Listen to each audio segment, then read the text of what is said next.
Hey everybody, what's going on? Welcome to another episode of the Heavy Metallurgy Album Club. I'm Marty. Good to see you. Thanks for joining us. Kellen, how are you? What's going on? Nothing much, man. Another album club. It's my pick this week, so excited to dive into this one. But yeah, let's see. I'll kind of get into a little bit of my channel notes at the end of the episode, so we'll leave that for later. But let's see what I've been spinning. This is kind of related.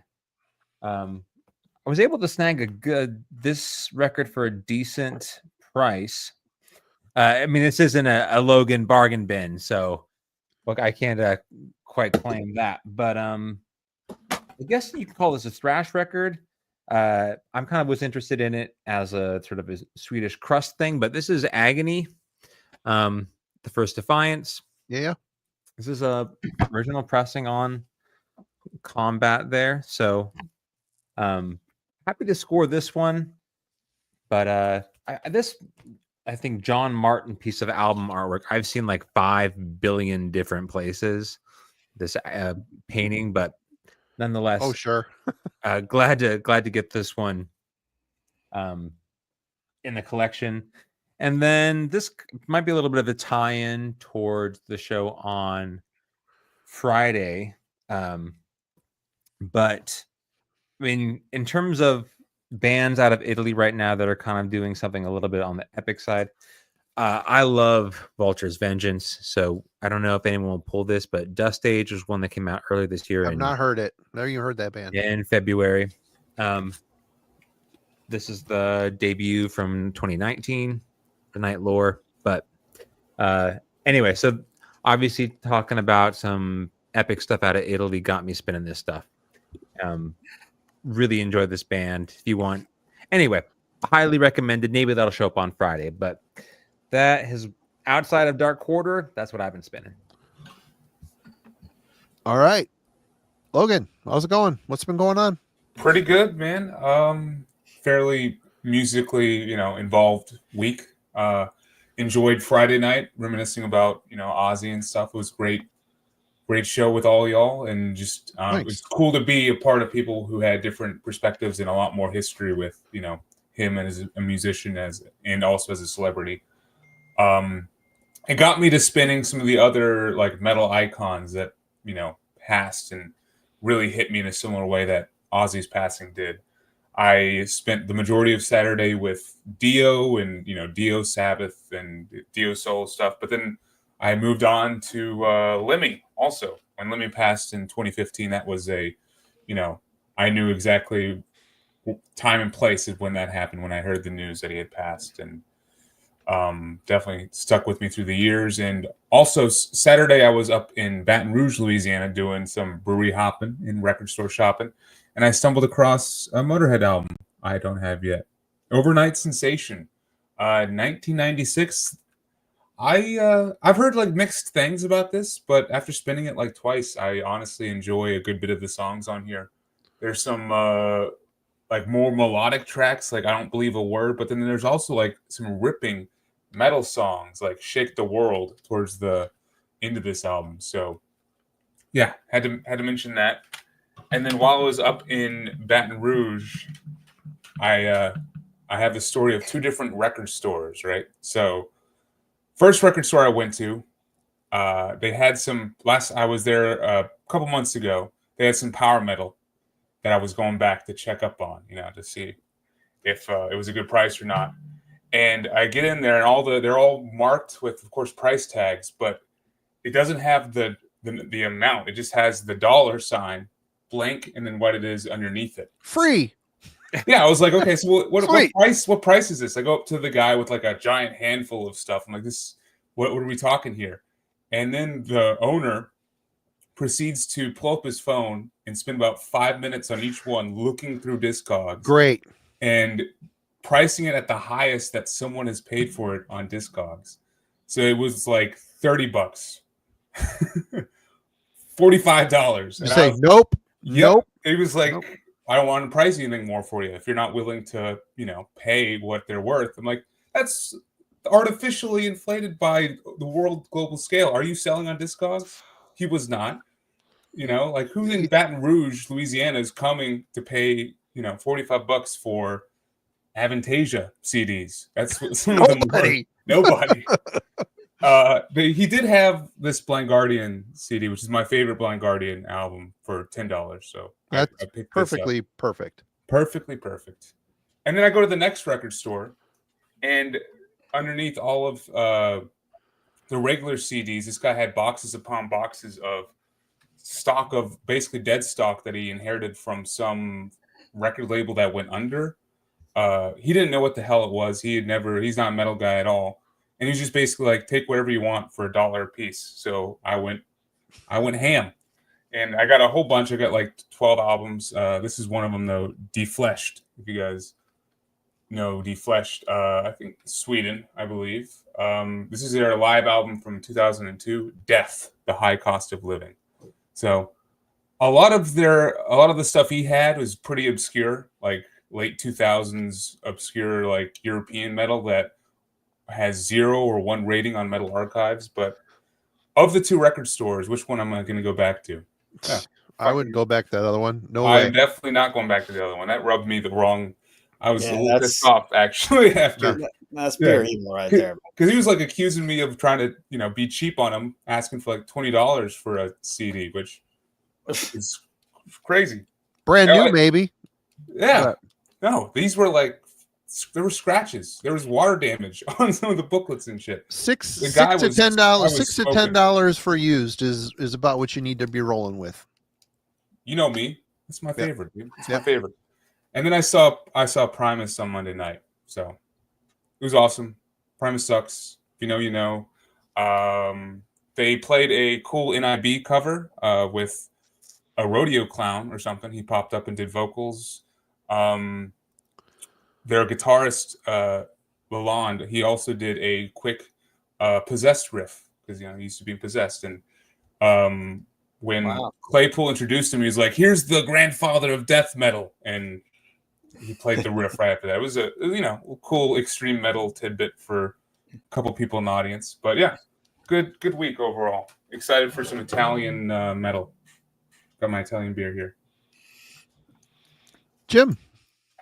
It's good to hear Larry Lalonde is actually, embracing his metal heritage. He did not do that for a long time. Yeah, he kind of tried to play it under the rug there for a lot of years. He did. And also cool pick, Logan. I like Pork Soda is like my favorite album by Primus, so good choice. So for me, this kind of got me, this week's choice got me thinking, of some more older type guitar tones. So this is Faust Coven, Hellfire and Funeral Bells. Man, I haven't heard that since it came out. Yeah, I really like this. Just Norwegian doom with black. It's kind of I guess that's probably Kellen's shaking his head. So I agree with that description. Yes. yeah. It's kind of hard to describe it in a good way. It's really hard to describe, but good stuff, and it definitely met the mood for this week for me.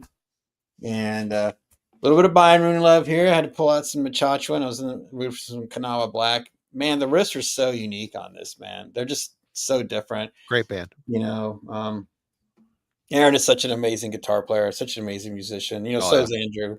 And it's just always a joy, to return back to these records and hear some just really innovative musicianship. So that was fun. And a little bit of classic, man. I was like, picking through my stack of what to listen to, and good old anthems just called to me, man. Been a while since I've spun this, but never gets old, man. Good old Emperor, classic stuff. So. Yeah, that's it. I'll keep it simple tonight, but yeah. Cool. Right now. Well, for me, I've been just got my little man cave set up, and I've just been enjoying listening to music. I've been spinning a ton of it, which has been great. But keep spinning back around to this one, Vulture Sentinels. new wave traditional heavy metal mixed with speed metal. Yeah, I mean, it's really good, solid, a lot of ferocity on it, well produced, a lot of red iron birds on the back. And that was sent to me by S. Craig Zoller. Thanks, Craig. He also, nope, that was that. He also sent this. We were talking about Kiss. We're both Kiss fans. And we were talking about Hot in the Shade. Said I didn't own it. I didn't like the album. He didn't like that answer. So this ended up showing up at my at my place. Listened to it today. And when I listened to this album, it was during a time we were preparing for the me and King did the Kiss deep dive and ranking, and a lot of bad Kiss albums in a row. This thing just didn't sit well, but listen to it now, and I've been on a huge Kiss fix. It's fine. It's good. Thanks again, Craig. So I'm not gonna talk too much about this, but yeah, Kiss, Hot in the Shade. Alan sent this one. Megadeth, The Sick, The Dying, and The Dead. Picked it up used for a non-stupid price for $7. Thankfully, it wasn't where Logan was, up in Baton Rouge. But you know what? This is good. I'm not surprised. Musicianship is top notch. The production is perfect. You know, Dave's voice is always the weak link in Megadeth. You either love it or you hate it. I'm fine with it. And he actually, considering what he was going through during this, he was dealing with his cancer stuff, and he sounds pretty good. And like I said, I've listened to this once and enjoyed it. Kid and myself went to a record store just 30 minutes south of here, Cadillac, Michigan. It's called GT Vinyl. Kind of surprised to see this new sitting on the wall, so I had to go home with it. Halloween's live at Budokan. I had the Blu-ray of it, but it was only $11. So, you know, Parker bought the first Megadeth, and I got live at Budokan Halloween. So 2 CD set, came out last year. Get the Blu-ray. It's well done. I don't know if we needed another Halloween live album, but hey, we got it. And tonight we're talking about the first 1987 release by Italy's Dark Quarter. This is a reissue, came out on Shadow Kingdom Records, which has the original 1987 recording, and then disc 2 is the re-recording they did of this album in 2012. Got this super cheap, so it's probably still available too. Go check it out. A little bit about Dark Quarter, Italian heavy metal band from Piombino, Italy, considered the founders of epic progressive metal. The founders. Yeah, look up Manila Road. Calm down there. Yeah, Manila Road came out in '77. Granted, they weren't really a epic metal band for a minute, but there's a whole story here. I'm not going to read the whole thing, but they've been around a long time. They're from Italy, and yeah. Let's talk about first impressions. We'll start with Logan, because I'm sure this is the first time you heard this one. You would be correct. Lucky guess. I mean, I've heard rumblings, I think, from you, and I know Alan is a fan of this as well. And makes sense, Kellen. This is up Kellen's alley.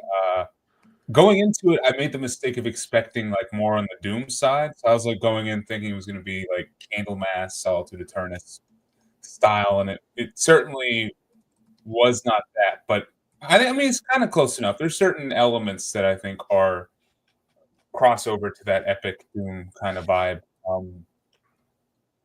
I will say on the first spin, track 1, Red Hot Gloves, was kind of a barrier of entry.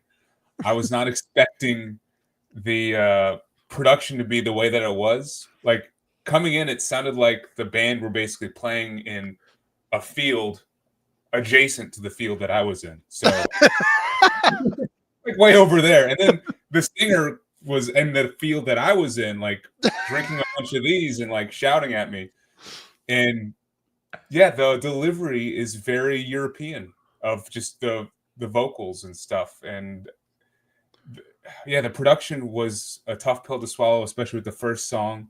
Thankfully, Colossus of Argel kind of came in, and when that song comes together, like the whole band actually sounds like they're in the same room, and it sounds a lot more cohesive. And, you know, that song really hit and kind of brought me out of a potential negative first impression. And throughout the whole rest of the first listen, I ended up really enjoying a lot of key moments on it. Like there's a lot of cool melodies that kind of stuck out to me. A lot of interesting dynamics and changing of tempo, and yeah, even the vocal performance really was a highlight on that first spin. So the production still was honestly like a roller coaster. Like you didn't know what you were going to get from song to song. So I was kind of curious to see if that'll come together, make a bit more sense on future spins. But we'll find out for sure. Obviously, the accent was also a highlight. The Italian accent was impressive. Yes, let us be famous. All right, Jim. Muted. I had listened to this before, a long time ago when Kellen had talked about it. So it's been a couple of years, I think. And I thought it was cool then. So coming back to it, it felt fresh because I don't own it. The first song, I'd forgotten how dumb the title was, Red Hot Gloves. I was like, what is happening here? And that really weird staccato vocals. What is my life? What is my life? Wait, what? Okay. Super distracting. But we get into Colossus of Argyle, much like Logan. It was the same for me. I was like, oh, there it is. Like, this is way cooler. And then by the time I got all the way around to the record and went back to the first song, I was on board. I'm like, oh, cool. Yeah. What is my life? I was singing I was doing the staccato vocal along with him. And I would like to know what everybody in the chat thinks Red Hot Gloves is. Is he talking about playing guitar? Because when I read the lyrics, it sounds like he's talking about, being a musician. So is he calling his hands Red Hot Gloves? Like, I don't know. I want to know what everybody thinks though. So somebody tell me. No, man, just yeah. I love the demo-ish, underground sound of this thing. The guitar playing is just awesome. The bass playing is awesome. I mean, these guys are just great musicians, and so it's a joy to listen to this. Like, I mean, a lot of Dark Quarter's got a lot of visibility now for what was an obscure band. And, I think you can see that they're talked about with some frequency now, but I deservedly so, man. And I really enjoyed just kind of spinning this over and over. It was no fun. It was a lot of fun. I just said the opposite of what I meant. Oh my god. Aging's a thing. But no, yeah. So I don't want to give too much away, but with my first impressions, but yeah, once I got past the first song, even the vocals, much like Logan said, that they clicked with me, and the Italian accent just kind of adds to its charm. It can get distracting sometimes, and you just kind of help but chuckle a little bit. And the grammar is funny when you just read along with it. It's pretty awesome. But to like, I don't know. It kind of just adds to the overall presentation. Agreed. Yeah. So I'm good with it. So stupid thing. All right. Yeah. For me, I think I don't know who told me about this band, but my first connection with this band was on YouTube. If you go look up Red Hot Gloves, there's them in like, it looks like a bunker in like a sand hut somewhere. Like what the heck's the guy's name? It starts with a G. Yeah, Gianni. He's got like this fedora type hat on, his sweet mustache, and they're like, just rehearsing, and they just utterly rip. Seeing it happen like live is just wow, utterly. You could tell these guys, and listening to this album, you can tell that they played like they rehearsed every day. Is what it sounds. They sound like a band that's so utterly tight and used to playing together. So I watched that video over and over again. It just, first you chuckle at, their outfit and just a guy in his shorts and a wife beater. And then, get the hat, and they're just rocking out this awesome heavy metal. And then, I got this cheap, this is the only Dark Quarter I own. Unfortunately, they're always on the list, but I always end up getting something else when the time comes to pull it, which is stupid because I really enjoyed this, but the production of this sounds like, the first 4 songs or the best recorded. They're the last two. There's a definite change in the sound, but it sounds like they're in a rehearsal room.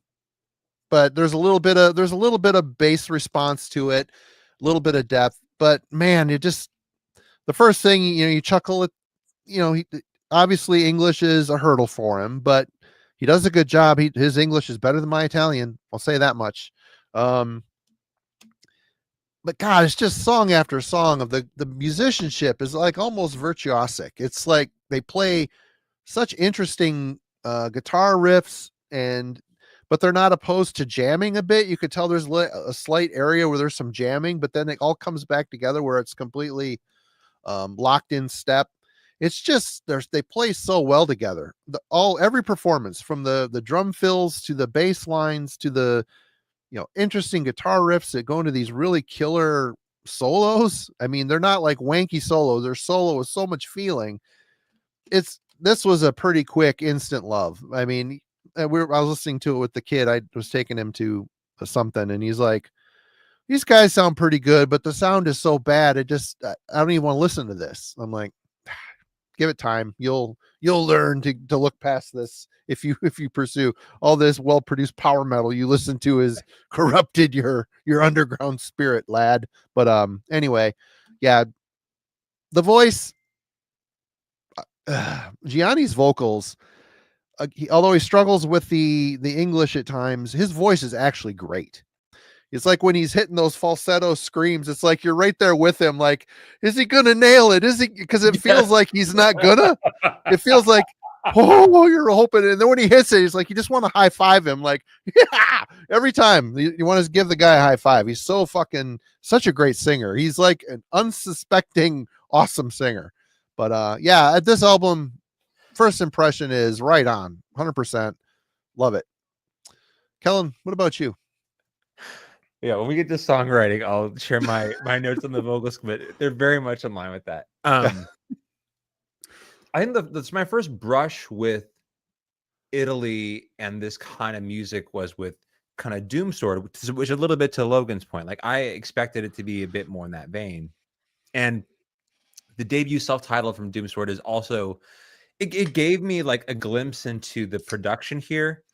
And as a whole, I think this world of metal is known for this kind of sort of production. It kind of sounds tinny or weird, distant. It doesn't have the kind of production values that I think we're used to listening to in a lot of heavy metal. But the first song comes along and I'm like, okay, it's good, but I'm nothing sort of blown away by. And then the closing at around the 5-minute mark, you get an interesting little fade out on that. And it just started to spell the drama to come. While we got to like the next couple of tracks, there's a moment, a little bit of giveaway for me is Gates of Hell. The lead up of the verse into the chorus, to Marty's point, he's like gathering to hit this note, and he's been like, he just puts his foot down and is like, I'm going for it. I'm 100% just going to lay into this. And because his ability to speak English is a bit compromised, and so sometimes during like an actual verse, his sort of at times nasal falsetto and pronunciation kind of stumbles. So he doesn't necessarily present with a tons of confidence that he's going to get here. But man, he'll just lay into the sustain on some of those notes too. And he'll go where you think he's at the apex of that. Yeah. He goes another note higher. It's like, what is happening? Yeah. Right? This is sick, super sick. Like, to me though, so Colossus of Argyle and Gates of Hell were the turning point for me in terms of me falling for this record. Is, to your point, the musicianship, they're incredibly accomplished, as individual musicians. As a 3-piece, they are crushing this record. Ultimate 3-power trio. Holy shit. But it's like the sense of emotional build that you get in these songs. And that's, I think, man, go ahead, eat your heart out, Man of War. like where they take you, it's like they can start a thread of getting you intrigued into where a song is going. And while there is incredibly accomplished as individuals, these songs feel like they gather sort of momentum and grandeur as they progress. And that kind of drama, I was like, this is so good. So I was immediately hooked and kind of like threw them up on my radar as like, this isn't just sort of weird, obscure music. Like, this is one of the better kind of bands and albums released in this entire sort of hemisphere of metal, in my opinion. So, which kind of leads me into the question. Before you present the question, I just got to say, we're talking about epic metal. I get it, but what, like you mentioned, Doomsword, a band I like as well, but there's the singer struggles with pitch. I mean, there's like these little things in epic metal that it's like guys that maybe couldn't be really excellent power metal singers, so they're epic metal singers instead. They can sing, they're tuneful, they hit keys sometimes, but there's wavering. And I listened to this here, and there's nothing really, other than the production, there's nothing really sloppy or a misstep on here that sounds out of place. So, I mean, to me, this is more of a true epic metal statement, the way it should be, because it's got a cinematic aura about it, the way their compositions flow. For sure. And, the singing at times is teetering upon operatic. So, I mean, there's like this force of this give and take. And that to me is epic metal and not like bargain bin power metal. You know what I mean? Yeah. But anyway, go ahead. Yeah. I completely, I mean, we agree. I think you'll see some variation though. Like, this doesn't, there's also a sort of a sloppiness to this. And is there? I think to his vocals, 100%. Yeah. But to your point though, there's also moments of incredibly sort of aspiring, soaring performance, right? Yeah. So that's part of the charm for me. Me too. So anyway, sorry to interrupt. Yeah. I didn't know if we would circle back around to that, and I wanted to throw it out there real quick. You're 100% correct. I think that could be a much very distracted, nuanced conversation. Yeah. So, in metal, historical recognition and appreciation tends to favor bands who arrive in a collective. Peers, defined by a sound, a geographic region, and releasing their first recordings within a handful of years. Back in the 1980s, Dark Quarter were playing in an obscure genre in a remote part of Italy where they were essentially, I know this chat has been very well researched, so they've been giving examples throughout the evening, but just take us back here to the late 80s, essentially. Essentially without peers, and they weren't on a recognized label that was able to help build that momentum. label only put out one album, and it was this album. Right. Anyway, go ahead. They weren't able to build momentum and visibility. So, by contrasting them to some other bands, there was no Metal Blade Records or Black Dragon Records. There were no sort of Metal Massacre compilations. Does their obscurity and musical solitude to a point limit our willingness to rank them amongst the larger names in the world of epic or just heavy metal today?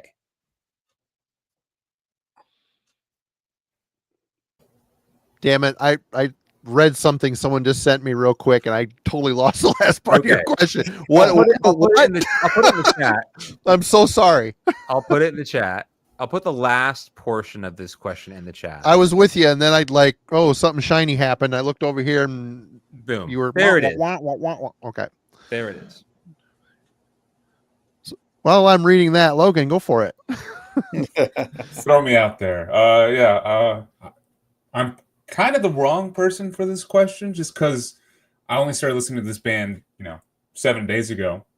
So that definitely influences my answer, which is yes. I think their obscurity and the fact that they, are kind of on an island in the middle of nowhere does stop people from mentioning them or wanting to include them in established scenes. Like, I think a part of the metal sphere is finding collective scenes of bands, not just one band in general, but like, highlighting, shining the light on a certain scene and collection of bands.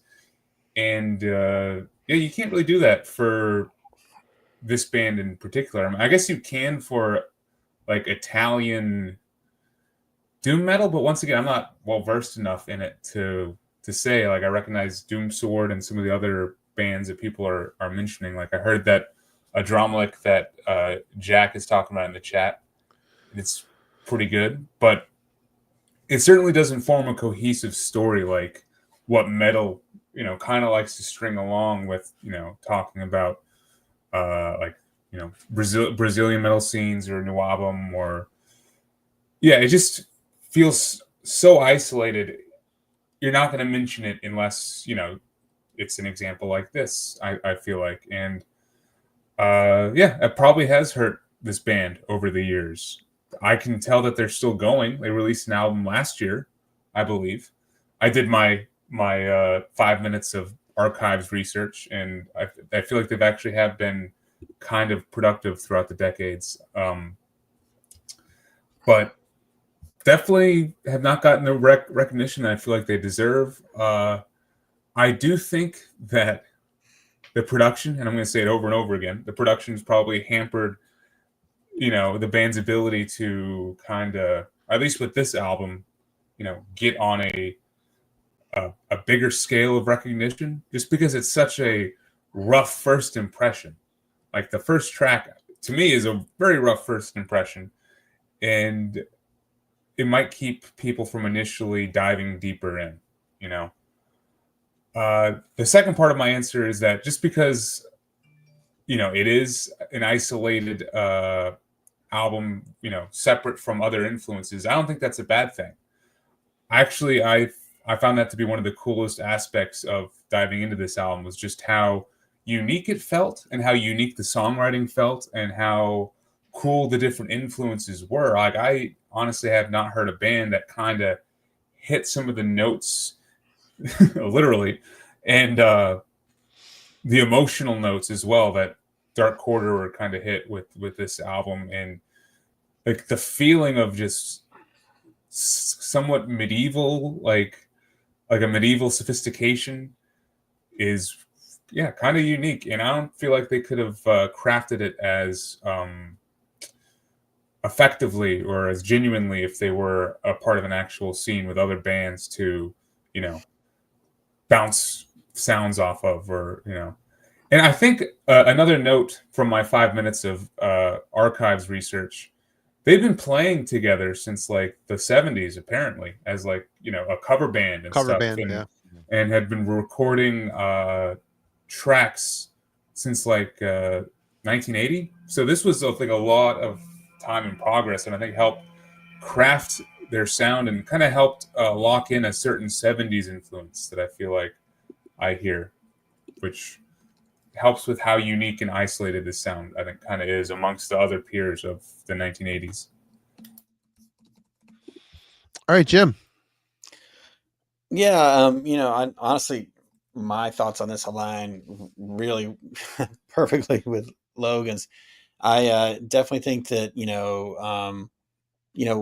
when you've been listening to metal a long time and you start to do your deep diving and you're seeking those more like obscure sounds that come from like low budget recordings or no budget recordings or self-recorded or whatever, don't dissuade you from doing a deeper dive into a record. But I think if you're more new to metal in general, that you grab what's closest to you, and things that are closest to you are things that are put out by larger labels that have a much larger production budget. And we just talked about at the top of the hour, Marty, like you said, well, when I was playing this, like, Parker likes really well produced power metal. So when he heard this, the first thing he said was, well, the music's good, but it just sounds so bad. I don't want to hear it. He kept saying, I can't even hear the guitars. I'm like, Yeah, Okay. which You can.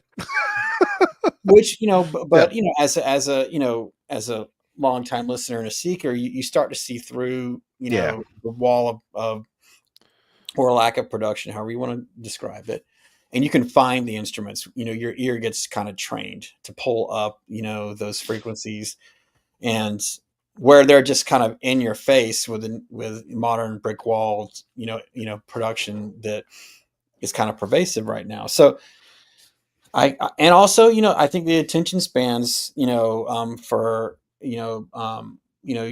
younger metal fans or those just getting in the genre. I mean, they're coming up on, Spotify, where you don't have to listen to a whole record, you just skip around, and, even CDs made it easier for us tape and vinyl guys to skip around a little bit more. It was already, listening to an album was already starting to die at that advent more and more.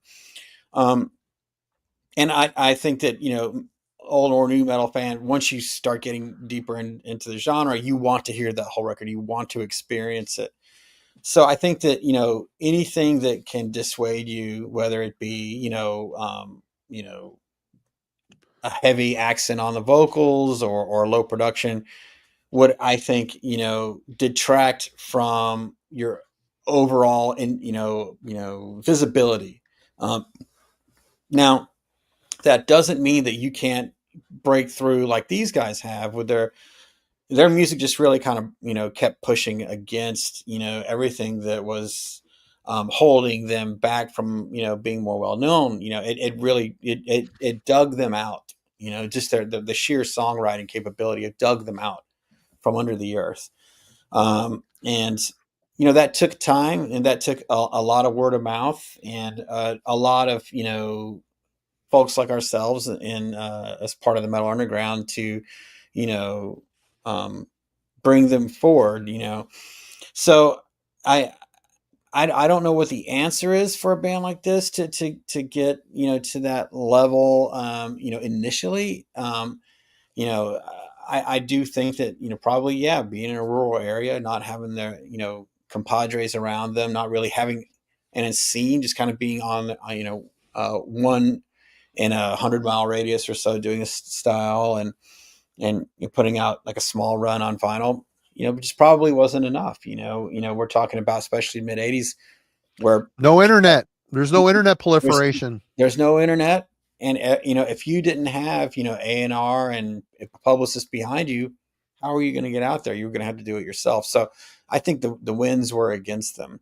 But again, if the songs are good enough, in this day and age where you can find a 50 copy demo tape on YouTube and hear you can hear anything now, that it was only a matter of time for songs this strong to rise to the surface. So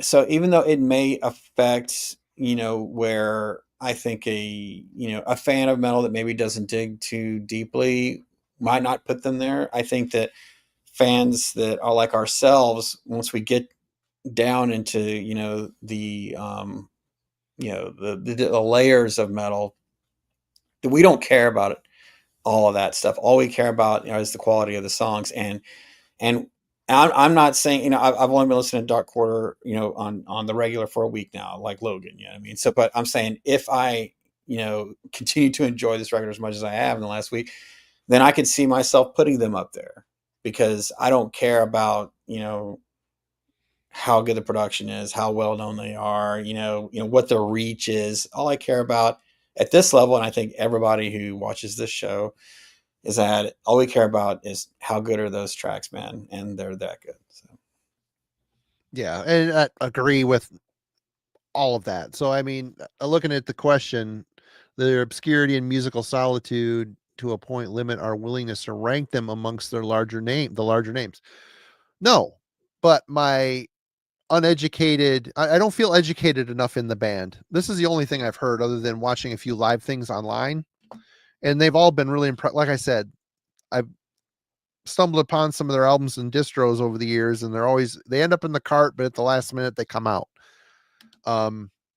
So, but I can hear this in the time, they're in the right time, the right place. I can completely European epic metal, yeah, they're one of the first for sure, and I can respect that. But like Jim and Logan stated, that Italy, God, I'm sorry, German metal cast a pretty big shadow on Europe when it comes. So I mean, it's easy to go there first, and maybe some Scandinavian stuff, but Italy, I mean, yeah, what Doom Sword's Italian, aren't they? Yeah, Battle Roar's Greek.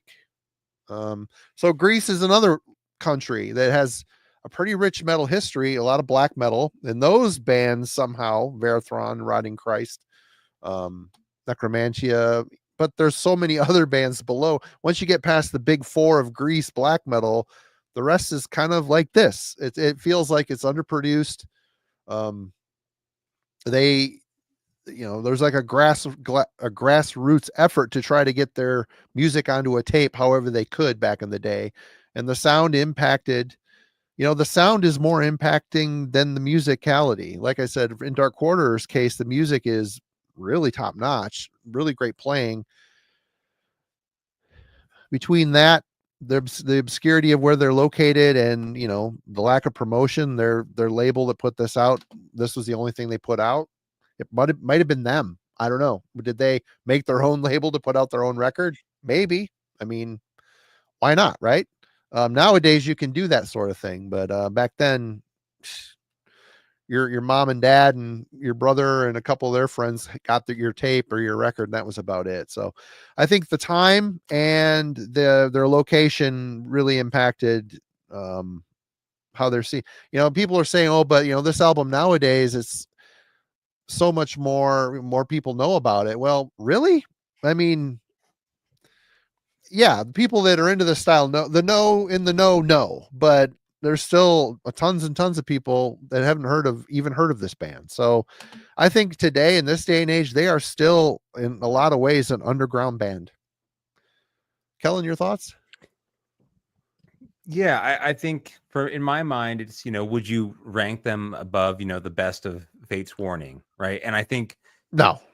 So and there's plenty of reasons for that, right? But as an American, there was this entire sort of like collective consciousness of what was going on in that scene at that time. And I say no, but they could live on the same shelf, couldn't they?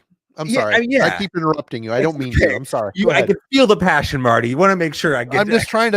I'm thinking on the fly here as we're talking about this. Anyway, go ahead.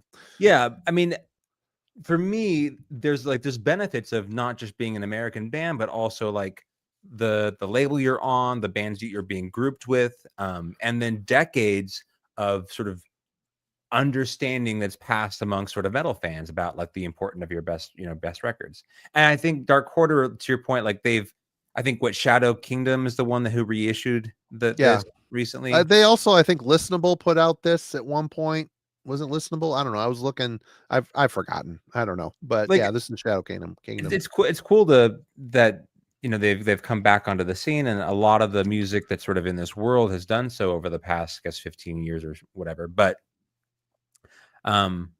it's just, for me, I think when you're first introducing someone, if someone does no idea about this world of heavy metal, and they're interested in like the epic stuff or the kind of the heavy, a little bit of prog stuff going on, like, what do you recommend? I don't know if Dark Quarter is the first one that someone passes you. I think there are a bunch of other bands that probably get listed first. And it's, for me, I think that's a little bit interesting. Maybe that wouldn't be the case nowadays, but it definitely was something that I came across when I was getting into this music. It took like a lot of, okay, this is the third, fourth tier that I get into, and now I'm listening to it. So, anyway, like, I think it's interesting because we do sort of appreciate, like, Greek black metal is a great example. You have multiple bands that kind of release at the same time. There's a collective sort of awareness based on that. And you kind of get into them all together. I think that a lot of these releases from Italy that were playing in this style kind of did so isolation and sort of separated from one another. They aren't like unified under one label where you're like, oh, you're into this band, you should check out more stuff on that label. Where Greece had what, Unisound? Wasn't that the label that a lot of those early black metal ones came out? I mentioned, I mentioned Black Dragon, like, that's an obscure label, but if you look at the bands that were on them, like it also speaks to a certain sort of fan base.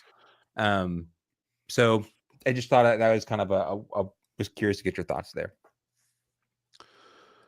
All right. Good question. Discussing musicality and composition of Dark Quarterer. Jim, you want to go first? Let's go first, Jim. Muted. Damn, man, I'm just, my game is off tonight. Rookie. Yeah. After 2.5 years, still rookie.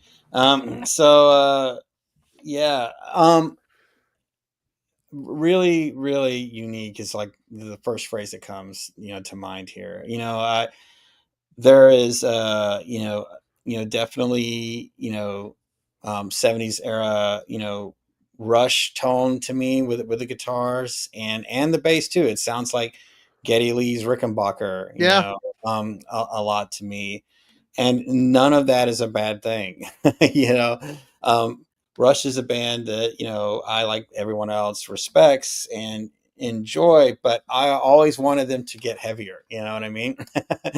And because they're just as progressive rock as you could get without being metal. And what I like about Dark Quarterer is they have a very similar tonality in the guitars and the bass, but this is pure metal. This is not rock, man. You know what I mean? Yeah. Though you can hear, you can tell they came from that era. You can tell they came from that. You can hear progressive rock elements, especially in like the for me, like the soloing and some of like the guitar harmonies and stuff that like, kind of come in and around like the verses and the chorus, like pre-verse and then post-chorus and stuff like that. That's sort of like, filling those spaces up with some really like, well phrased melodies and kind of sink your teeth into. You can, it's not like, Racer X neoclassical style, but it's like every note is right style, which is, takes just as much as, if not more, there's a musical know-how behind it. There absolutely is. These guys, they study their instruments, they know what they're doing, and, it all just sounds right. And so, to take that, capability of theirs and to just create, a really focused heavy metal with it, is and first of all, just an awesome choice in its own right, to dive into our genre and, bring that background into it, but also to, take like what I also hear some like, like first, album or two Maiden type, like kind of gallops here and there. And again, underpin it with a little bit of that, like rolling around the bass on the Rickenbacker, Rush style. It's really, really fun to listen to. I especially like, the tone is even like more like present for you on like, Gates of Hell. The bass really kind of shines through there. But let's not forget the drumming too. I mean, this is truly a power trio, man. I would love to see these guys live because you can tell they pull it off. It's just three gentlemen that they own what they're doing, and they have nothing but chops to display to the crowd. Behind the good songs that they're sharing with us all. So that space, there's never any like lack, I feel, when I'm like enjoying like just the performance itself of each song. But so here we're just talking about amazing things like the entity, the bass lines there, I think that the epic metal feel, that sort of, and there's like that upbeat kind of a tempo there, contrast that with like, Gates of Hell is more like slow, almost, ballad-esque type tempo, but still there's just an underpinning of energy and technicality behind it. Energy is a good word. Yeah. It just, for me, it doesn't like, there's no dull moments here, Yeah. when it's slow, it's still interesting. When it's faster, it's powerful. When the vocals rise, you rise with them. Yeah. I even got to love, Devil Buy My Soul, I Sell, What a line, man. Devil by my soul. I sell, I sell. So good. Love it, dude. It's like Yoda wrote the lyrics. Oh, yeah, right. But no, man, I think every song has something here to grab on. The musicality here is just all over it. There's something interesting that everyone's doing at any given moment. Yeah, man. So I would feel comfortable as long as someone was okay with like vibrato style vocals to say, hey, you know what, if you like Rush and you like traditional metal, give this a shot. You know what I mean? Like, because they're that tonality there, that 70s tonality, even though it's kind of like overall sounds like, it was a, self-financed recording. I just feel like the songs overcome that. You know what I mean? And again, as we are, Marty and I, we love like, crusty bedroom black metal. So I don't mind it. I mean, I like when things sound raw and stuff like this, but but even if I hadn't, I think that the sheer capability of songwriting here, trounces that, even if it isn't your thing. I will say the bedroom black metal stuff, when it's raw, it lends well to hide a lot of the flaws in the music. An album like this, I don't necessarily want it raw and underground. I want this stuff to shine. There's so much good stuff happening. It's unfortunate if it was any worse sounding than this, So Yeah. Well, I think there's a difference there. You know what I think serves this though, Marty, I got to say is the fact, and this is, you guys aren't going to hear me say this often, is the fact that there isn't like a crap ton of gain on the guitar. You know what I mean? It's not super thick distortion. Yep. But that allows you to really pick out those notes to really embrace like what he's doing as a guitar player. He's got to be on too. There's nowhere to hide. There's nowhere to hide. Nowhere to hide. There's nowhere to hide when you're not walling it off with distortion. So I for me it heightened my appreciation of the songwriting. Right on, Logan. Yeah, it'd be hard not to copy off of Jim's paper, especially when talking about like kind of what I hear and where this album seems like it is coming from. Because initially, as I said, I was expecting like epic doom, and then maybe more of like in the new album style. But it definitely, to me, at least because of the way the songwriting is and the fact that this is a power trio and they have to rely on those techniques of only having 3 people, fleshing out the band to write the music. It does strike me as like a product of like the 70s and bands like Rush in their early years, and Argus by Wishbone Ash actually came to mind a little bit, especially with the songwriting. Like that album has a certain like whimsical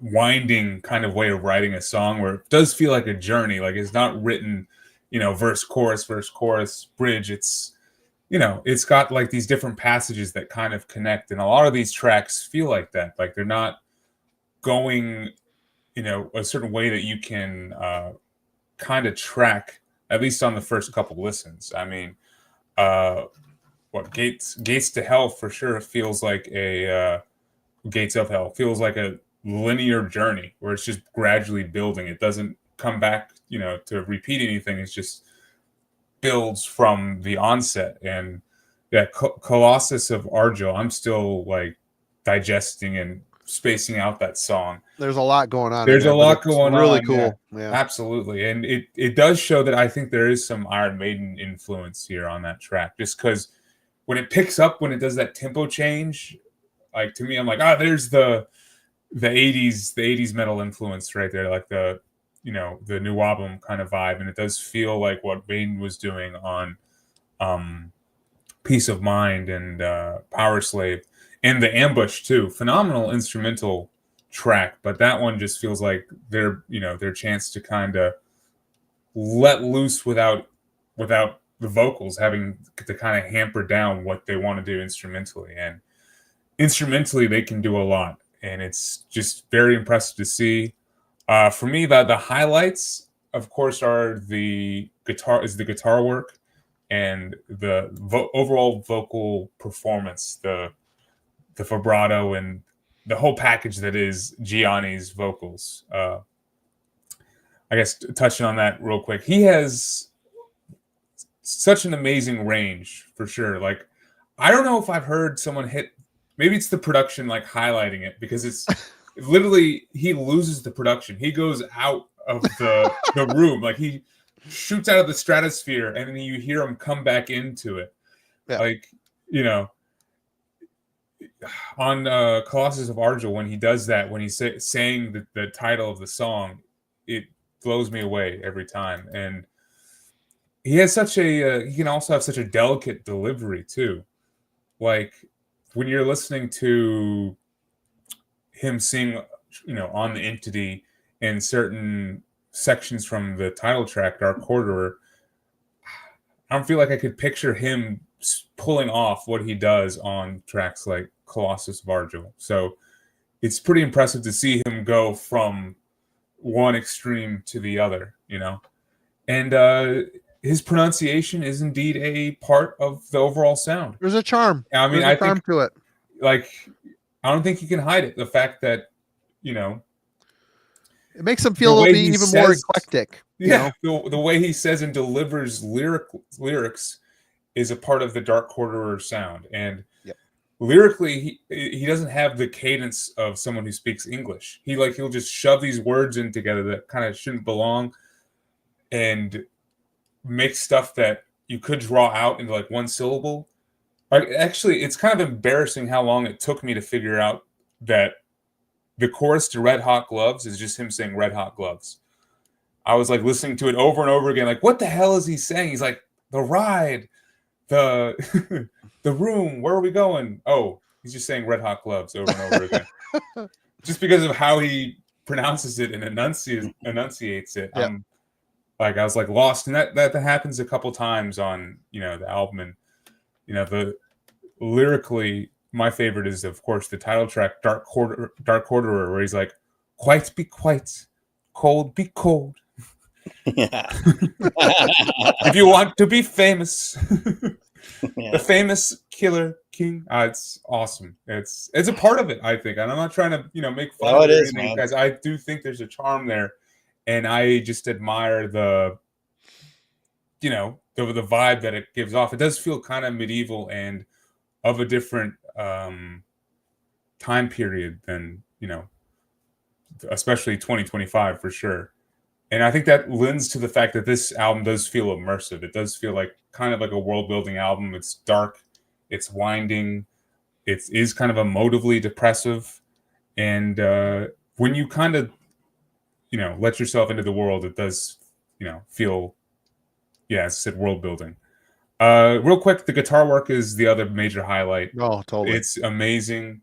The guitar solos are phenomenal. Like the ending of, Red Hot Gloves, there's a guitar solo that really does kind of make the song good for me, because I still have a tough time with that track, honestly. But at the very end, when that guitar solo comes in, I do end up looking favorably on it. But then every single song has just phenomenal guitar work and unique guitar work too. Like the beginning of Colossus, he does this like palm muted like stop start thing like a couple times, where it's got a little crunch to it, and that's super cool. It gets me every time I hear it, and I think it's a highlight. And he kind of does that again at the guitar solo for is it Gates of Hell? It kind of has that like similar like kind of crunchy vibe to it, where like he mutes some of the chords or something. I'm not a good guitar player, so, but it's just these little effects and changes that he does to the guitar work that makes it more interesting and engaging on subsequent listens. So yeah, those are definitely the highlights for me, as well as just the fact that I think you can get immersed into the atmosphere of this album. All right, Kellen. So I guess the one thing I wanted to highlight is we get the bass playing here coming also from the guy who's doing the vocals. Yeah, I think that's a really interesting because like I'll just use Gates of Hell as my example. The verse there is completely separated from like what is happening instrumentally. Like I just feel he kind of puts he's got a vision of ending up at the chorus. And so you kind of have this almost spoken at times, not quite sung sort of verse. And there's like the way that the best of the band is sort of circling musically during the course of that, it just feels like they're all winding, trying to get to that explosive sort of, he hits the note, the band explodes into the big chorus kind of deal. But they're completely separated. So the fact that he can play as, you know, intricately as a bassist, while at the same time and sort of tell the story as a vocalist, I think that's an incredible talent to have. The musicianship here, how they're all working together, feels to me like it's totally separate at times to this sort of epic storytelling. And the fact that he can just compartmentalize two of these things, as opposed to often we get like a singer who's sort of connected, especially if you're playing something like the bass, to a chord progression. And I don't feel he's tied down in that way at all. So it's a cool sort of thing I thought I wanted to bring up. I'll agree, like we've talked about, I guess, the talented musicianship side of things.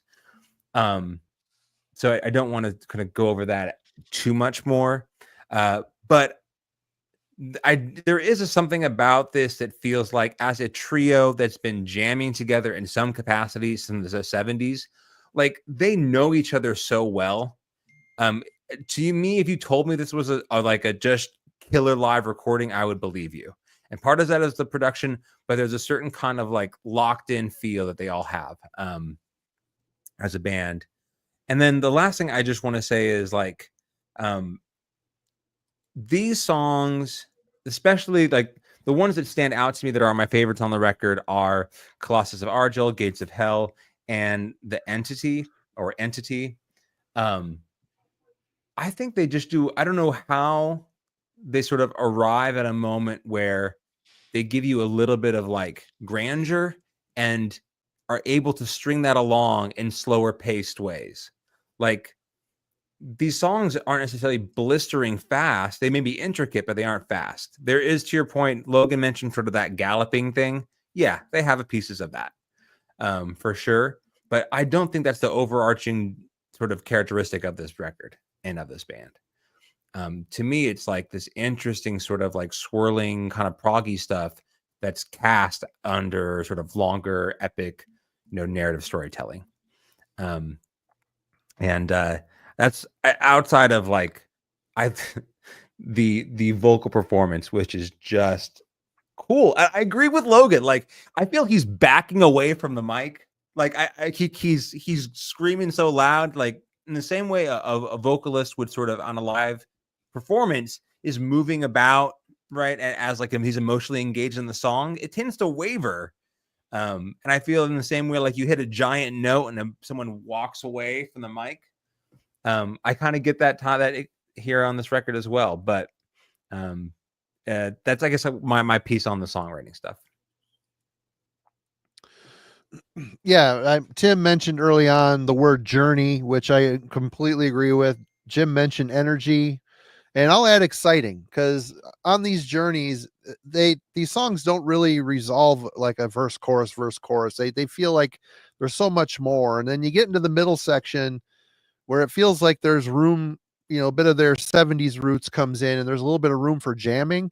I'm excited to hear the solos because, like Logan mentioned, these solos are sharp. They're super innovative.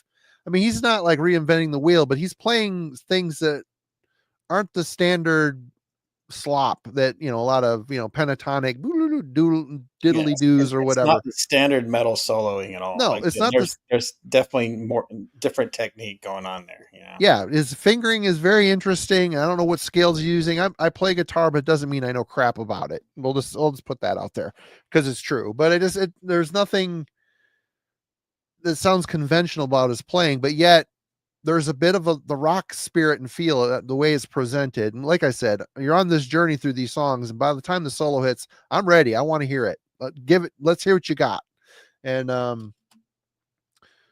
the way Gianni's voice is, we already talked about that. It's very exciting the way he sings, and going to those highs and then stretching to go even higher beyond that. It's like a surprise. And these are subtle little things that they sprinkle along these songs that keep me entertained. Especially when some of the songs maybe kind of have a pretty steady tempo throughout. They achieve dynamics other ways, and it just seems like there's so much going on. I mean, there's teamwork makes a dream work. That's kind of what these guys are.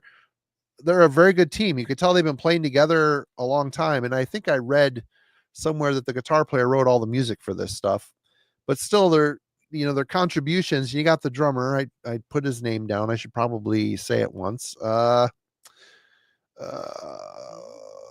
Paolo Nipa Ninsi or Nins. I don't know. Yeah, Paolo. They're Italian. Very tight drumming, and the way it's produced, it's made to sound very tight. And when he's hitting those toms, they sound like Tupperware. Like he's like beating on. It's very punchy and tight sounding. It's like he's got a Tupperware kit. I don't know. It sounds like maybe it's an insult, but I don't know how else to explain. The way the drums are tuned and the way they captured the sound is pretty lo-fi, but it's punchy. It's got a punch to it, and it helps propel these songs along really well. But yeah, the journey aspect, I'll probably get into that when we start talking about favorite songs. Great energy, very exciting. Again, three guys that, you listen to this, there's a couple songs where you can hear a second guitar part. So they did do, although it does feel like they're in the room recording this live rehearsal style, they did go back and add some second guitar tracks here and there. But which the last two songs, I don't hear that as much because there's such a drop in quality, but we'll get there. Let's talk about the production. Kellen.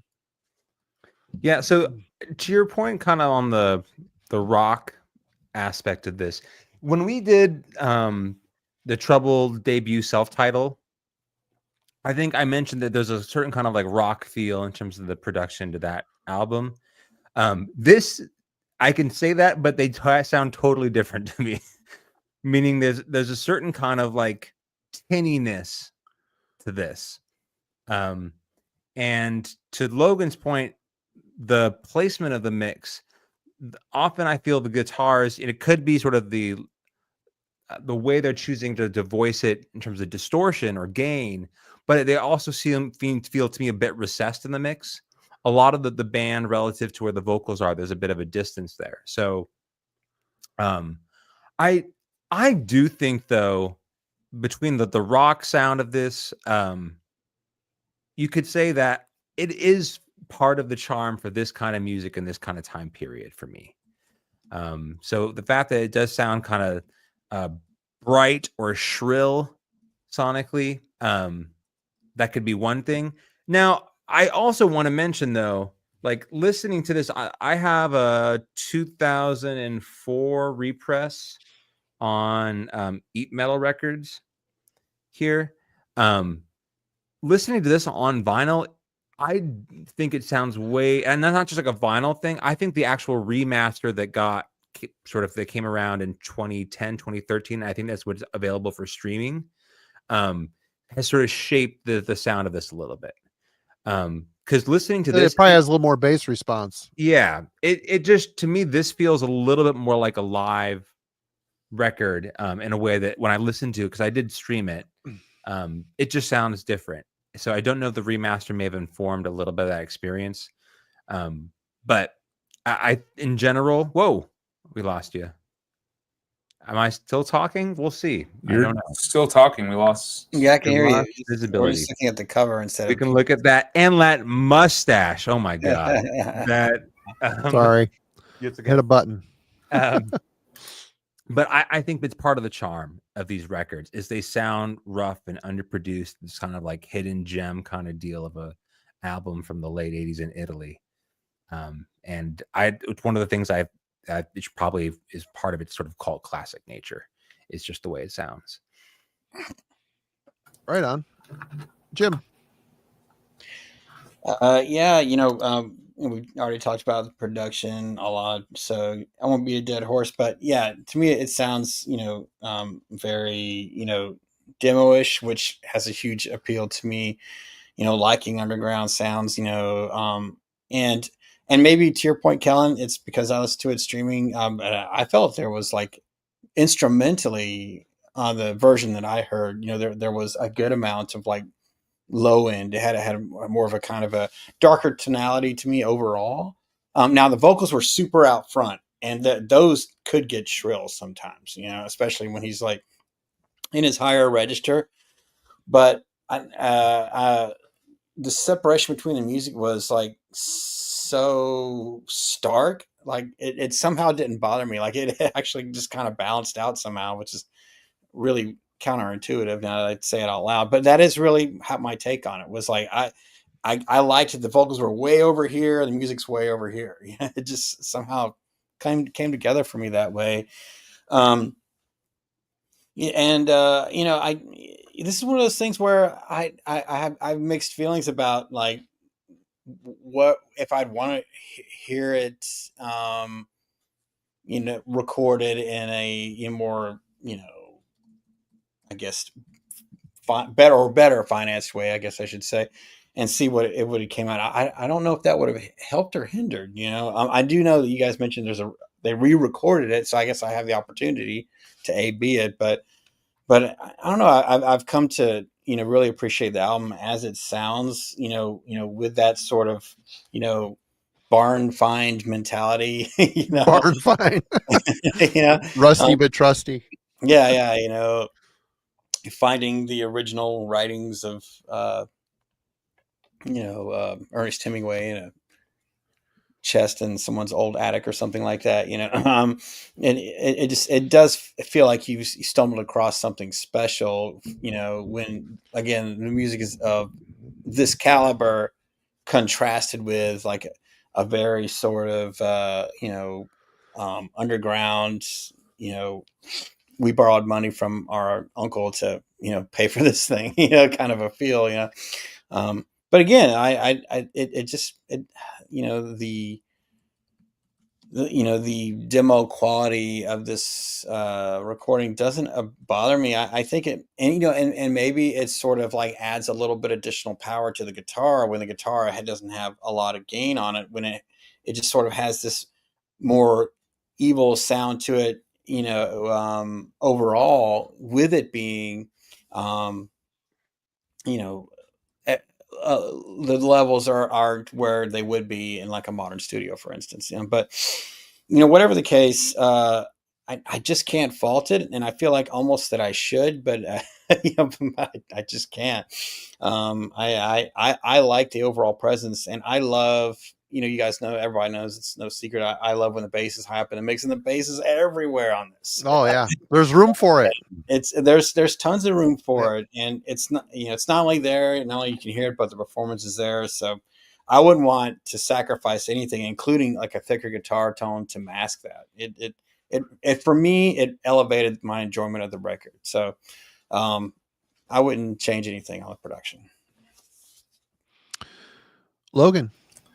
All right. So for me, this is kind of the elephant in the room, or the thing that kind of keeps me from fully loving this record. I will go and be the I guess the contrarian. I do have some issue with the production, and I partially agree with what Parker said about the guitars, especially in Red Gloves. Honestly, that's the only song that I have issue with. Parker, I think he got it right.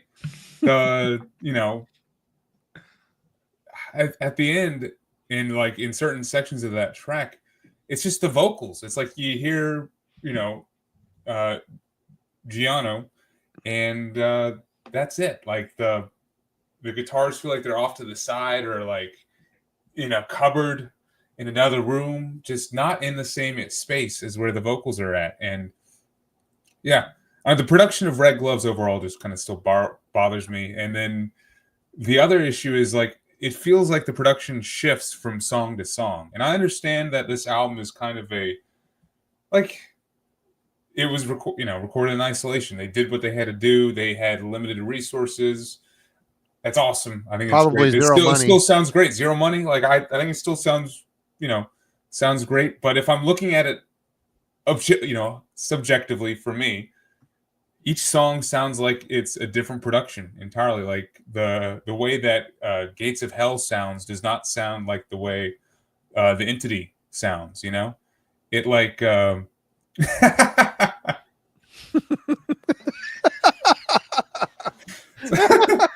Sorry, Jack, that was a good one. That was a good one.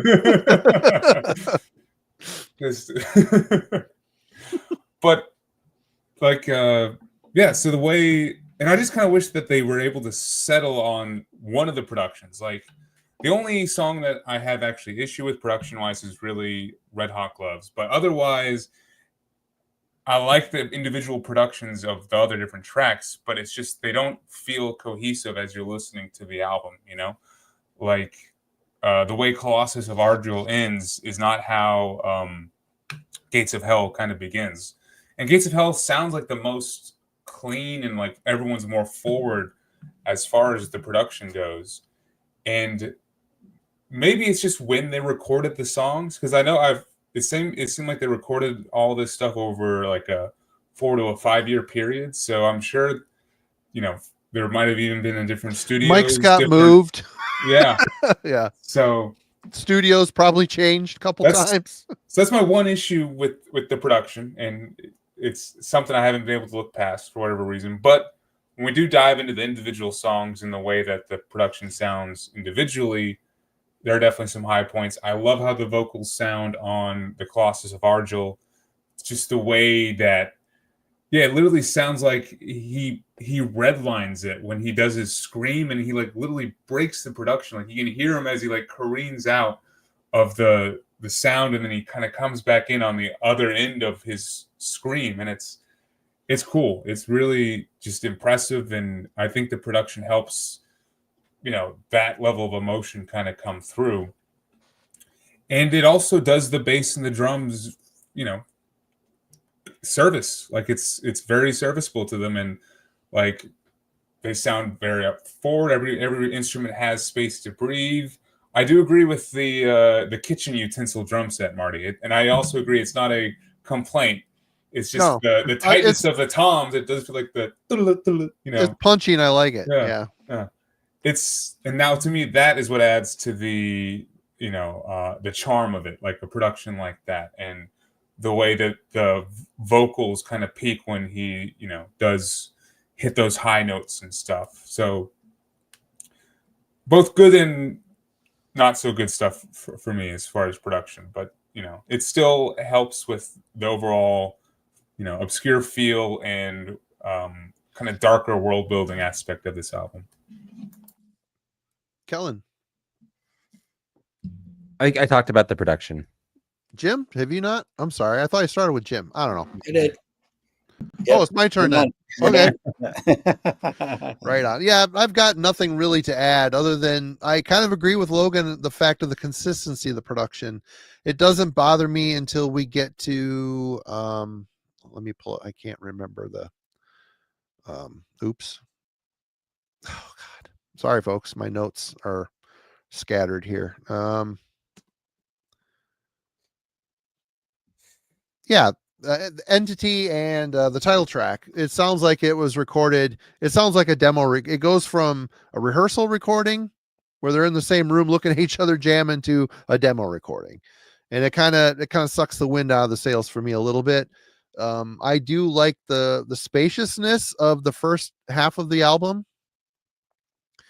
You can hear everything. The mix is good. The bass, there's a warmer tone, so that the bass line is really cut through, thanks to the tightness of the drums. And there's not, what they're doing is complicated, dense, sophisticated, but the production it isn't overdone in the production area, so nothing gets lost in the wash, other than it is obviously a step down from fancy studio and all that stuff. I don't think the production overall hurts the album, but I can see how probably during the time when it came out, it would have, because I mean, what, 87, you've got, all the noise bands were putting out really well produced stuff. Yeah. You got Halloween, they're just about to put out Keepers 1, or did they already at that point? 81, 87, 88. So I mean, yeah, you're up against things that are in the more of a label push, more in the public eye, and more money in the production. So I can see how it would have impacted. But for listening to it now, it feels nostalgic in a way, but it doesn't detract from the overall effect of what the band was going for. In my opinion, anyway. Favorite, least favorite songs. Kellen, we'll start with you. Okay, so favorite songs: Colossus of Argel, Gates of Hell, and The Entity. The one song that I probably have the hardest with is just the opener, Red Hot Gloves. It just feels like, by comparison, no love for Red Hot Gloves. You guys are crazy. That song it's rules. not. It's to me, it just does not have like a unique sort of characteristic in terms of what makes this band special. It's a fun, like, it's an interesting little, classical opener. Then you get into this fun sort of galloping thing where it's like, okay, yeah, I know this stuff. But I don't think anyone hearing that song for the first time is going to think it's exceptional. Whereas you get into some of the later tracks, I feel like this band is doing something really special. So I never skip it. It's never a problem. I think it's kind of quirky between the, what do I do with this album title or this song title to the intro that goes along with it. But that's the one that I think I kind of am less sort of amazed by. Whereas there's like, even though the ambush is an instrumental here, every time I go back and revisit that song, I'm like, for an instrumental, I don't mind this at all. This record's pretty simple, short. It's not overblown, so it goes by kind of quickly. And they absolutely perform an instrumental on this album. It doesn't happen, right at the front, or doesn't end. It's like a heart in the middle, kind of begins side B on a vinyl release here, and that works well too. So, but the epic experience of those 3 tracks, Colossus of Argel, Gates of Hell, and The Entity, like, those are the ones I always go back to. When I first heard The Entity, this is one of those like awkward things in terms of lyrical content. I think that's the one where he says, when you ravished my virginity of my soul. I'm like, that's kind of a interesting little, he's like a child in this. Anyway, he says he was 6, so yeah. I was only 6. I'm like, whoa, what? It's like in a quieter moment, he's not really singing it right, so you get all the lyrics there, but we're like, is this a character? Or there's total, and like, I agree with Logan in terms of like, this is not the only band that sort of breezes through lyrics, right? Like, you're trying to shove them together. But when we get to that like climactic moment on Gates of Hell, to usurp Lucifer's throne, always, I feel like and then we just move to Ur's throne. It happens every single time I listen to that. But yeah, lyric stuff beside, like, the epic moments on this record are unbelievable. Logan. Yeah, no bad songs, but I'm surprised Kellen was backing me up on the Red Hot Gloves issue. It just underwhelms me for the opening song. I'm Marty, I hope you come in to save it, white knight it a little bit. Yeah. It's the production, but then also the chorus just doesn't really ring true for me. It's not as memorable as some of the other choruses and moments that are on here. I do like how the song exits, as I mentioned. Colossus of Argel, though, immediately comes in and just fixes everything. And maybe to give Red Hot Gloves some credit, it does a good job of setting that song up to just be a completely different entity and like really hit home this epic metal nature that this album really is. I love how it has this like slight minute and a half opener that, it doesn't really have the same point and feel as the actual song when it starts at about the minute 31 mark, and then when it comes in, it really feels a lot heavier. And the production sounds a lot cleaner and better to my ears as well. So this song is always a breath of fresh air to me whenever I'm listening to this. And as I said, I love the vocals on it. I love the way it picks up in the middle and does that Iron Maiden like middle section for a couple minutes, and then it goes right back into the slower, doomier section. And yeah, probably I think my favorite song on the album. And it's a journey and it's adrenaline pumping at that. For me, The Entity is another highlight, and I think it is because of how dark the song overall feels, and it feels like that ballad that transitions into like a more epic kind of anthem. And yeah, Kelly already mentioned the subject matter. That was all like a footnote of, what are we singing about? This, there's something a little darker and, seems personal. I don't know. But it, the virginity of my soul. I mean, what an interesting phrase there. Yeah. So it just feels, dark and real, really. And I like the way the instruments underneath feel a bit like they have this like start, stop, and build to it throughout the song. It's one of those tracks where it doesn't. That makes sense. Catholicism. Yeah. It doesn't. Once again, it almost has a traditional way of songwriting, but it still builds throughout. And then I believe it has one of my favorite vocal performances by, let me try his name again, Gianni. Nailed it. You're still getting the horse head. I'm trying not to get the horse head. Yeah. I'm trying to get out of it. But yeah, highlight. And then the other highlight is the title track, Dark Quarter.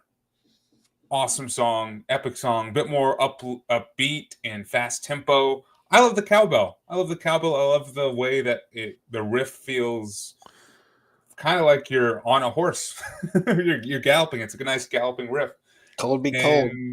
Cold be cold. Quite be quite. You can be famous. Yeah. Horse head. God damn it. Great way to end the album, and one of my highlights for sure. And the other tracks that I didn't mention are still just as good too. All right, Jim. Yeah. So there's one little line I just thought of. What did he say, dude? And he handled us. Colossus of Argyle. I love that, man. Every time he gets that line, and he handled us.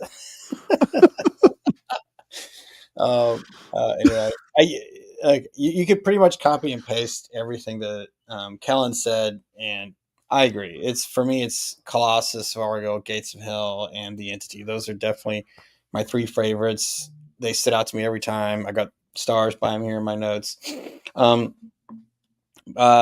I even really like, the Ambush. What a great instrumental, man. Yeah. Not boring at all. Just, such tasteful guitar soloing through it. Like you really want to hear what's coming next. Usually instrumentals for me by and large are kind of filler. I don't get that impression at all with this one. It's an enjoyable listen.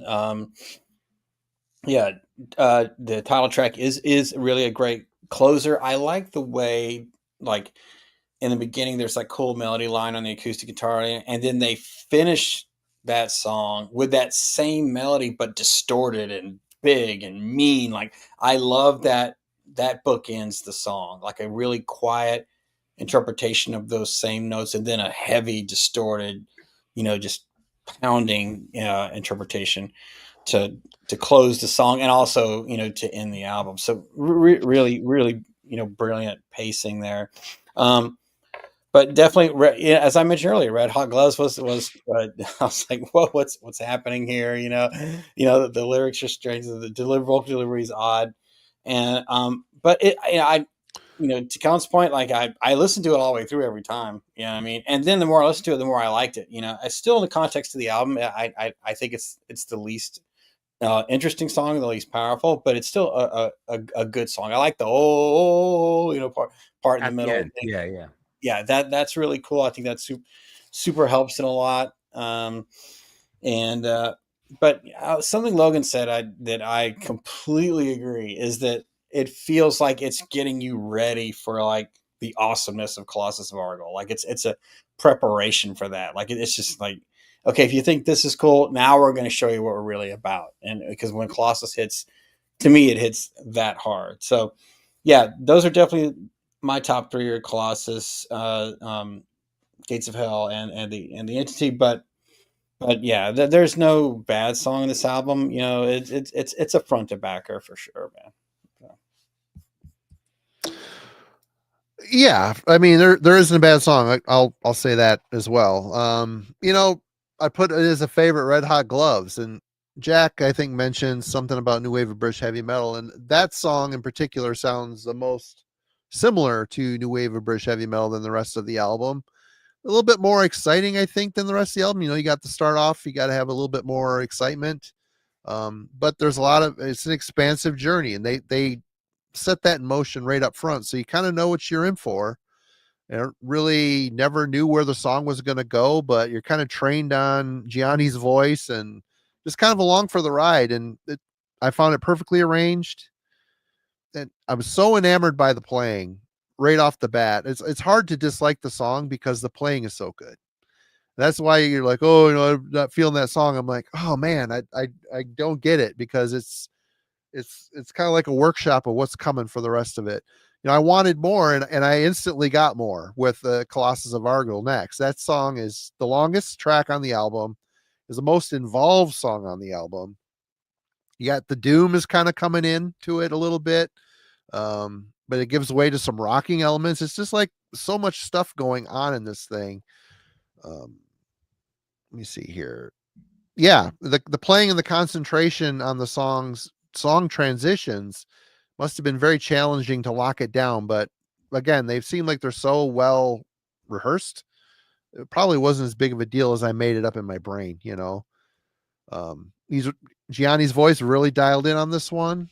You know, you giggle and laugh at the high notes, but it really sounds like this dude is singing from his soul, his virgin soul. You know, he's really going for it, and he's getting there, man. He's getting there. It's not a conventional way of getting there, but man, he gets there, and it's a great payoff when he does. Great favorite song on the album, that one for sure. Gates of Hell, it's another fantastic journey for sure. The guitar work, the lead guitar work is exceptional. Then they did add another guitar track in the recording to beef up where the leads are in full swing. He actually to accentuate the accents and stuff, and the ever-present bass tone and sound, and just adds an overall epic nature to the album and the song, along with atmosphere. A lot of atmosphere on this track. My least two favorites are the Entity and the title track, and I think it's 99% the drop in sound quality. It's like it drives off a cliff here. If the Entity is pretty good, I think I would have made that song last, but Dark Quarter, hearing you guys talk so favorably, I want to go back and listen to that song again, because by the time I'd get there and listen to it, it felt kind of like they ended on a downtrodden note, and the song I felt kind of wandered a bit, but it never lost sight of being expansive and well done. It felt like armed with the drop in quality in the recording, it just felt like we lost a bit of the power to lead out. This is one of those cases where I wanted Red Hot Gloves again at the end, something to button it up with another fist pumper and on a wave of excitement. But again, you mentioned cowbell. I'm like, shit, I don't remember hearing the cowbell. And I've listened to this album probably 6 or 7 times this week. So I don't know, you know, fuck me. Right. So yeah, but having said all that, there is not a bad song on here. It's all really good. Yeah, let's go in with our judgment final thoughts. Jim. Yeah, man. I went into this week, remembering that I had liked the record when I heard it a while back. Turned off by the first song, loving the rest, then ended up loving the first song too. So this album is full of journeys, and I was certainly on one just listening to it. So final thoughts is, I absolutely would buy this, and in fact I am going to. Like, I feel like this needs to be in my house where I can easily grab it. I've really developed a taste for this record this week, and I think any fan of not just epic heavy metal, but just heavy metal, man. If you want pure metal, you've got it right here. You've got an Italian slab of pure heavy metal here that I think is a really high watermark of what metal can be and what the genre is. So yeah, highly recommend it. Logan. I mean, this is what it's all about, really. This whole channel and everything, and I would never have heard this band, would have never listened to this if not for Metallurgy and the album club. We're here for So, this is us exactly, this is educating it. Logan. We're helping Logan Thanks, grow. guys. Yeah. Yeah.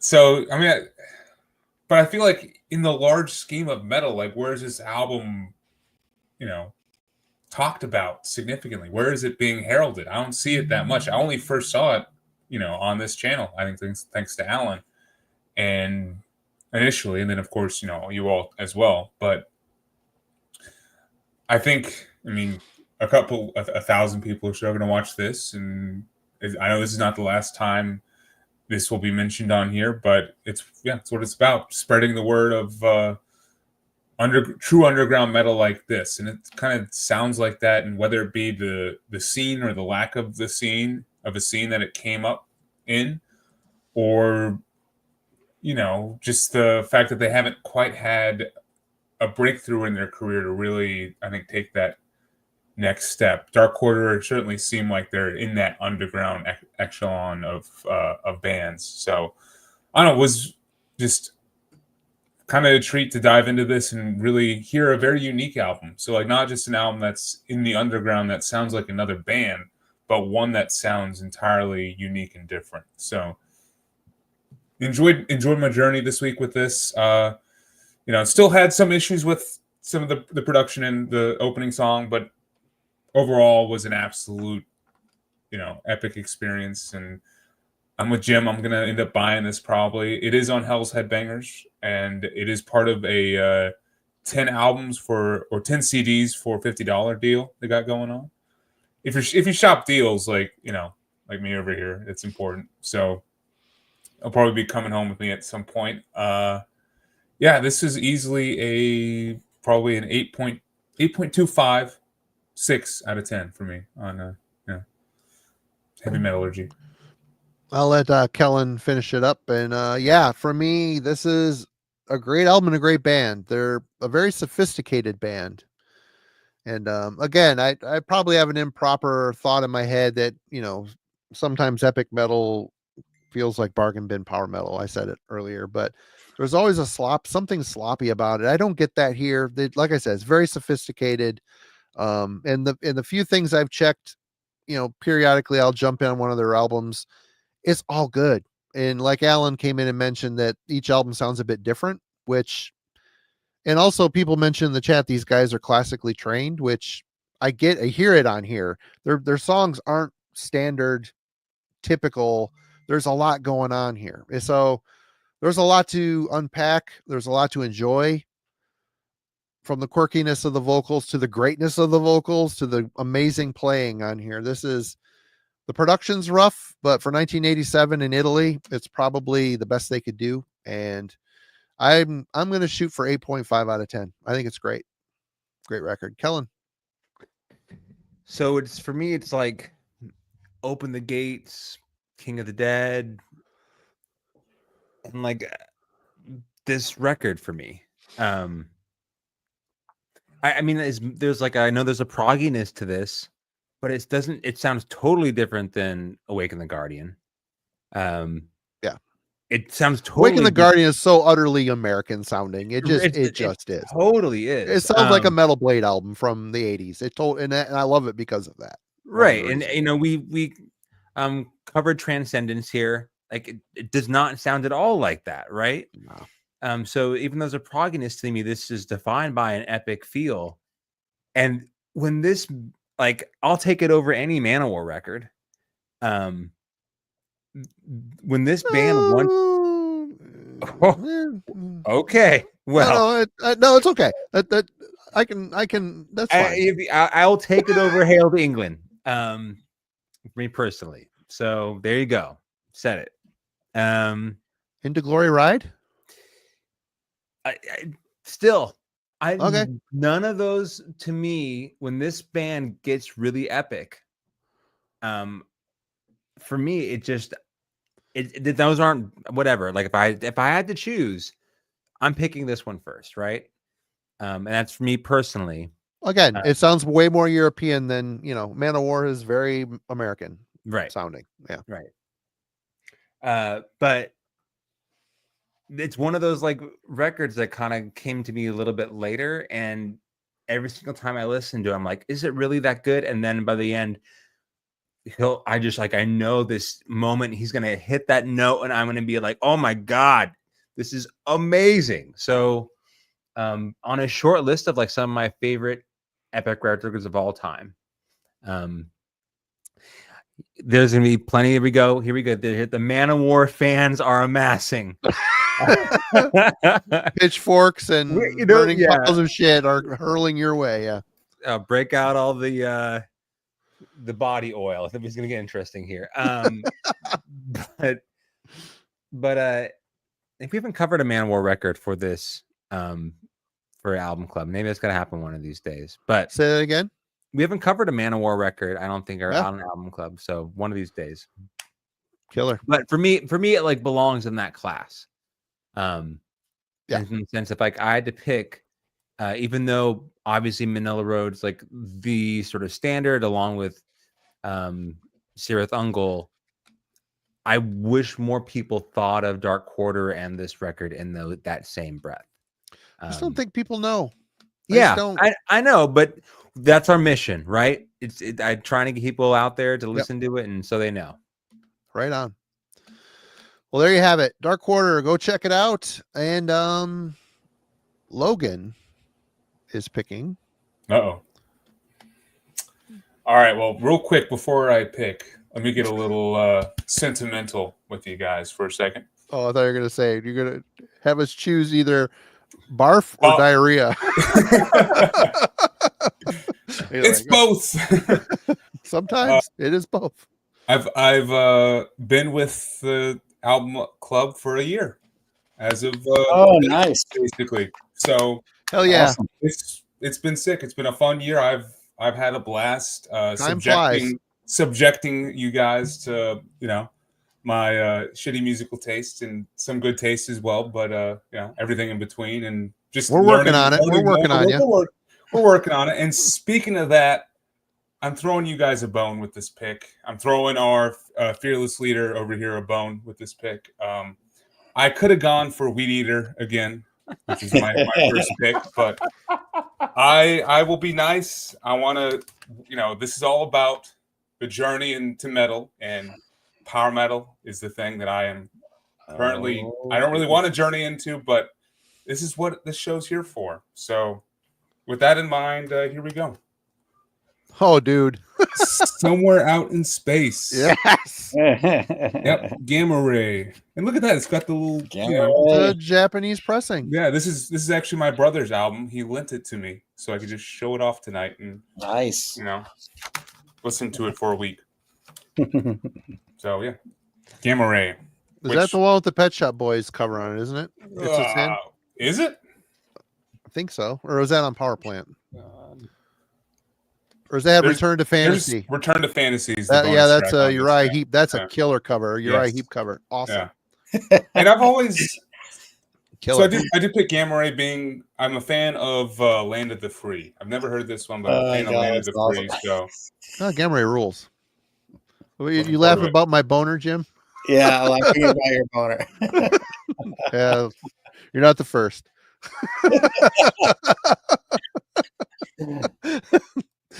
All right, everybody. Y'all rule. And cheers. Great to have Logan on for a year. Awesome. Yep, awesome. And Friday show notes. Melanie loves death metal, and Simon from Explosive Action will be joining Alan and myself. We'll be talking about our mid-year picks for 2025 so far. And I was told I can't pick one of them because it technically hasn't come out yet, and I'm not real happy with the parameters of these rules. Which one could that be? Huh? New Halloween. It's awesome. So anyway, yeah. What do you got coming up on your channel? You said you had something you wanted to mention. Yeah. So I'm finishing some editing right now. So it might be, I think it's, but before we get to Friday, I may have it out. Finish up the editing hopefully tomorrow, but definitely by this weekend. I did a little revisiting of Wolverine Blues and Massive Killing Capacity. Yeah. And kind of just looking over those two records and some other sort of Swedish crusts. So look for that, I guess, probably by this weekend. Of course, like I mentioned last time, if you are on the Discord, I'll probably post something up there for you to check out and put that on your radar. And again, everybody, go check out our Discord community. It's 200 people now. We hit 200 finally, and it's, if you like the chat, it's everybody from there is typically in the Discord server and talking about metal all week long. It's a good place, sharing of ideas and music. It's pretty cool place. Pretty cool. Logan, link in the description. Go check it out, and to all these guys' channels too. Logan, what you got coming up? I actually released a video this past Saturday. I haven't watched the Goodwill one. It's the Goodwill one. I'll watch it tonight. Yep. Go check it out. That'll be my last Goodwill haul for a while. Yeah, next video in 2 more months probably. So cheers. Right on. Jim, what's going on? No, the man crickets for me, dude. But hey, I'm here, man. Like, you're lucky. That's all that matters. Those of you who don't know, Jim runs Eihwaz Recordings. Link in the description. Go check out some tapes and CDs and occasional vinyl here and there. Good diverse roster of releases. So go check it out. More to come. That's Marty's my hype squad. Hell yeah. Hell yeah. All right. That's it, everybody. See you on Discord. See you Friday. See you next Wednesday. Wherever you choose to land, we'll be there. Have a good one.